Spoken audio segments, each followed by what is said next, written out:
বিশ্বনবী অভয় দেওয়ার পর এক সাহাবী হাত তুলে দাঁড়িয়ে বললেন, ইয়া রাসূলুল্লাহ, আমি পড়েছি।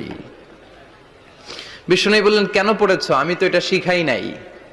সাহাবী বললেন, ইয়া রাসূলুল্লাহ, আল্লাহর প্রশংসা আমার কম কম করলে অন্তর জুড়ায় না, আমার করতে মনে চাই বেশি বেশি।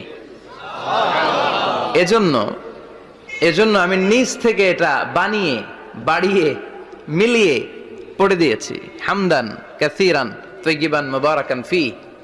বিশ্বনবী বললেন, ভয় নাই, চিন্তা নাই, টেনশনের কোনো কারণ নাই, কারণ আমি সালাতে থাকা অবস্থায় দেখেছি তোমার এই অতিরিক্ত 4টা তাসবির সওয়াবটা, 4টা তাসবির সওয়াবটা বিদউ ওয়া সালাসুনা মালাইকা, 30-এরও বেশি ফেরেশতা কে কার আগে এই সওয়াবটা আল্লাহর আরশে পৌঁছে দিবে এ নিয়ে আকাশে প্রতিযোগিতা চলছিল। সুবহানাল্লাহ।